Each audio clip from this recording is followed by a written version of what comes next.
So Ludo, I'm interested in this new piece that you've commissioned from Sebastian Currier. And I wanted to just read this quote to help people understand a little bit about what this piece does. And he writes, as human societies move through time, they alternate between fracture and repair. World War I is certainly one of our darkest, most fractured moments.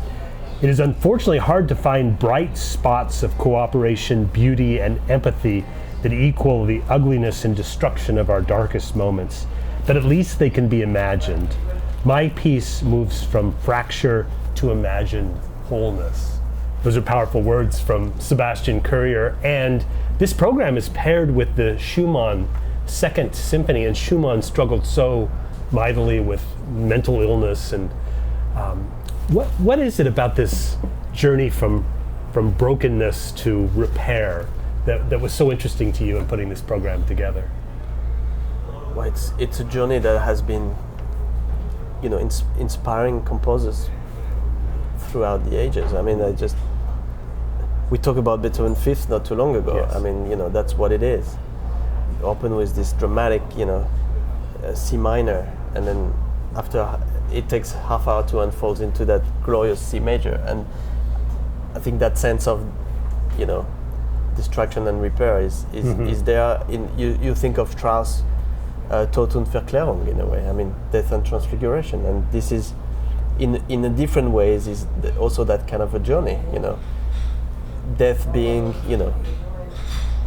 that moment where the fracture happens, and that kind of journey where it all leads to light and or something we won't imagine as being beautiful. And so I think that journey, I think in the case of Sebastian's piece, is been inspired more by the recollection of World War I.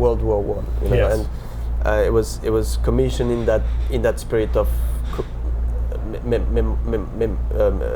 remembering the 100th anniversary, or honoring the 100th anniversary of the war. So it was in that spirit, I think, that he approached this idea of fractures and repair. And for Schumann is very different, because of course it's been the struggle throughout his life, hoping that he would get out of the shadow, but never did. And always had the illusion that things were getting better, but they were all constantly getting worse. And but the impact that obviously Schumann is different in the sense that one has no control about what happens to your brains, to your emotions, to your nerves and all of that. But in the sense that as individuals we can feel that we can influence the way that we can shape history is somehow.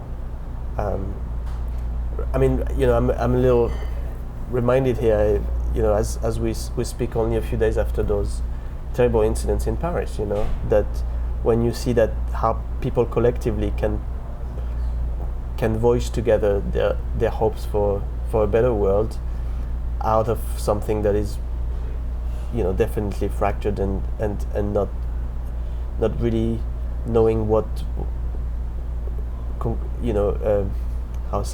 maybe what kind of solutions we can find to this, but still there is this great hope that by believing together we get somewhere that is beautiful.